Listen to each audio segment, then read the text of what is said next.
Hey YouTube, welcome back to the channel. So today we're at the beach. About a year ago, I actually reviewed this guy right here. This is the Anker Soundcore 2 speaker. Still have it, still going strong, and it still works great. So I love Anker products, they do a really good job. So if you're looking for an outdoor speaker, definitely check out the Anker Soundcore 2. Hey, today we're going to do something a little bit different. I'm actually going to go inside and we're going to take a look at what's on my iPhone. So I'm going to walk you through the different apps that I use, how I have them organized. So super excited to do this kind of a video, and I'd love to hear some of the apps that you think I should check out down below. All right guys, let's get into it.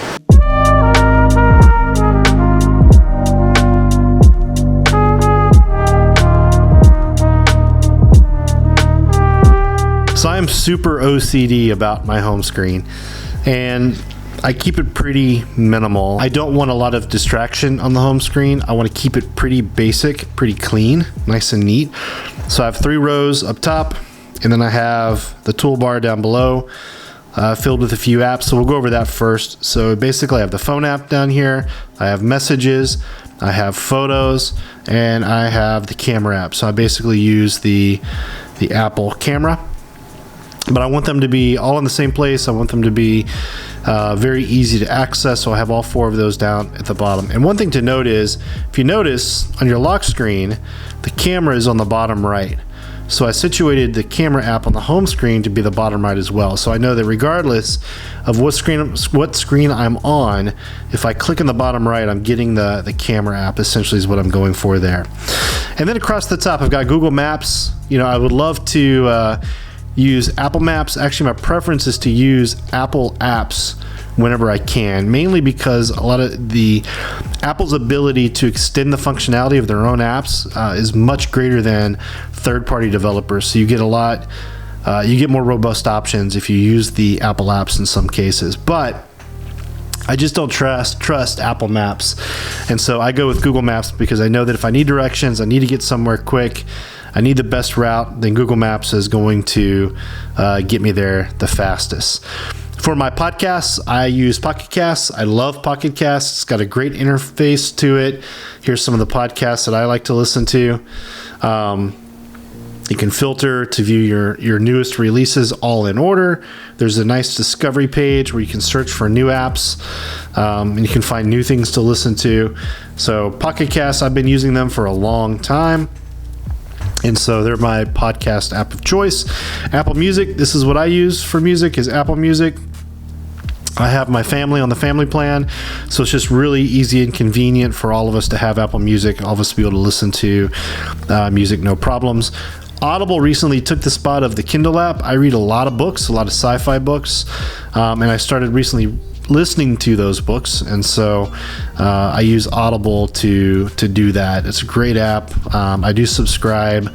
I'm actually listening to the Dune series right now, so if you like science fiction, I highly recommend you listen to the Dune series on Audible. Great narratives and voiceover acting on those books.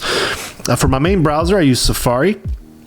Like I said before, I typically like to use Apple apps on my phone, mainly just because I trust Apple with their data privacy over a Google or a Google Chrome.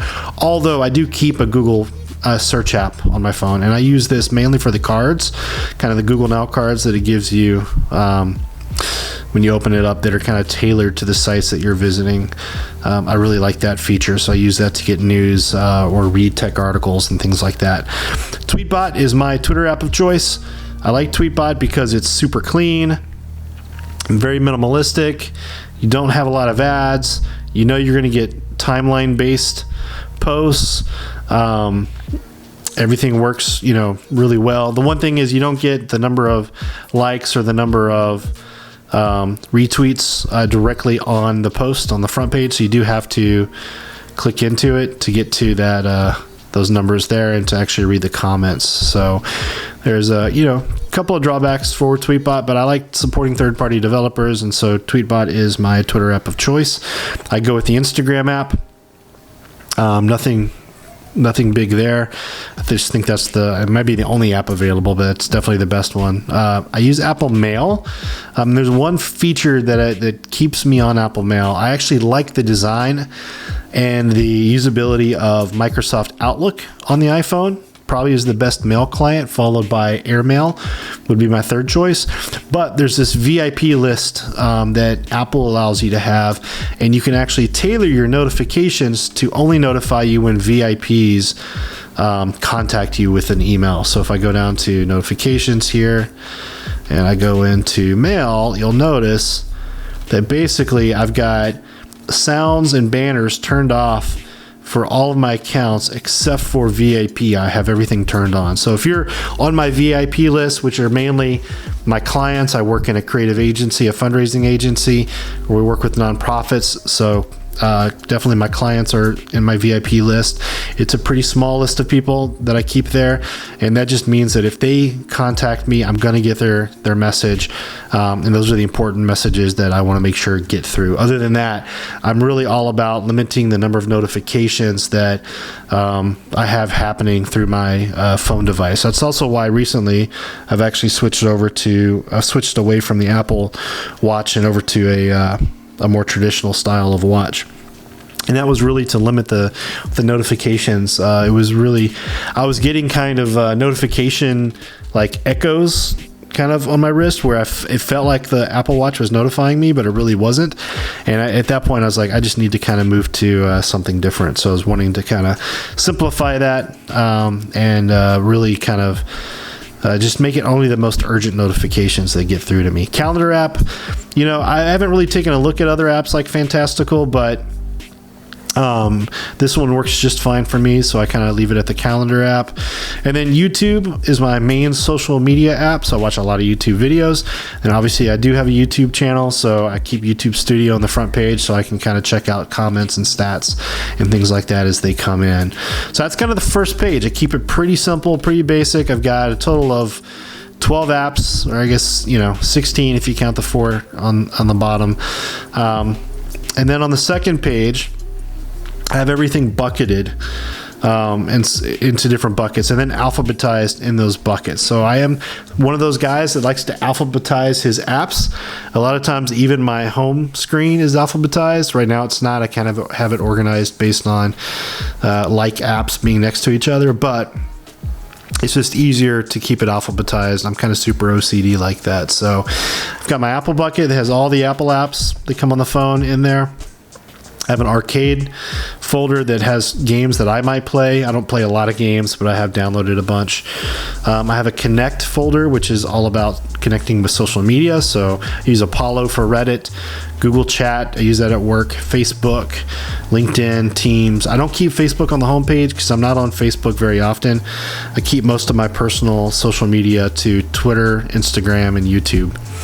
And really, Twitter is my public social media profile. Instagram I keep to family. Same thing with Facebook. Create is all about creating things. So I've got Excel, Word. Every day is just taking a photo of yourself every day to kind of keep a photo journal. And then Coder, which is all about coding. If I need to I do some coding through work, HTML, JavaScript, PHP, things like that. So if I need to jump into a web page and make edits, I can do that.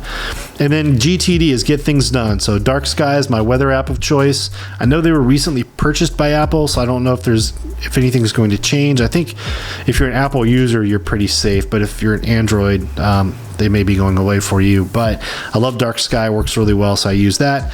Epson iPrint helps me to print over Wi-Fi to Epson printers, so I use that a lot, mainly for scanning documents on my phone and then printing them out if I need to. LastPass is my password app of choice.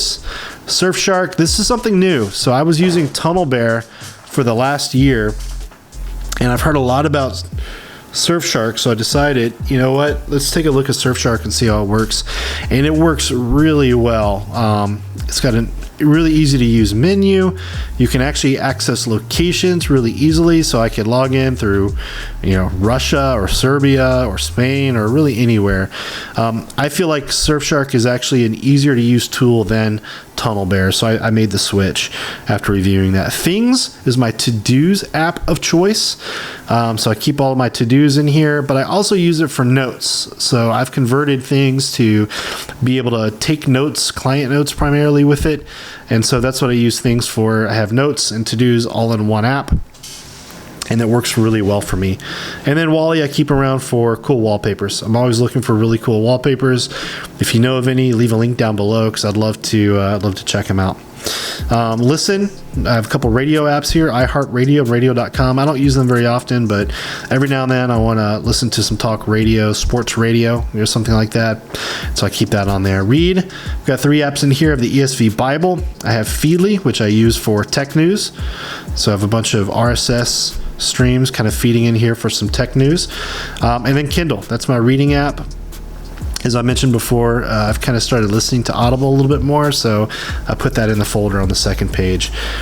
Transact is a folder of apps that are all about financial transactions. So Amazon, if I want to buy something, my banking app, Geico's, my car insurance, PayPal. We're looking for a house right now, so Realtor.com. Robinhood and Stash for some investing, and Sam's Club if I want to access my Sam's Club account for my phone. For travel, American is what I typically fly, so I've got the American app and Uber. And then under Watch, so these are my media apps. So Cinemark if I want to go watch a movie, Disney Plus, Netflix, Play Movies, I have some movies on there. Prime Video, where you are Amazon Prime members. Roku, I love Roku. And Roku several months ago, Apple TV rolled out an app on the Roku, so you can now watch all of your Apple movies on Roku, and that is huge. I was actually using Play Movies because I wanted to be able to access my movies anywhere on any device, but now with Roku I can do that no problem. So I've actually been buying more movies through Apple TV again, or renting more movies. I typically rent a movie rather than buying it, watch it, and then kind of let it go from there. And then finally Strava. So Strava is an app where you can record your run or your bike ride. I've been getting into more and more biking. I used to bike a lot and I need to get back in shape, so I've started up again, and so I'm using Strava to track my rides. And that's it. So as I said before, I keep it pretty simple, pretty basic. Those are the apps I use and why.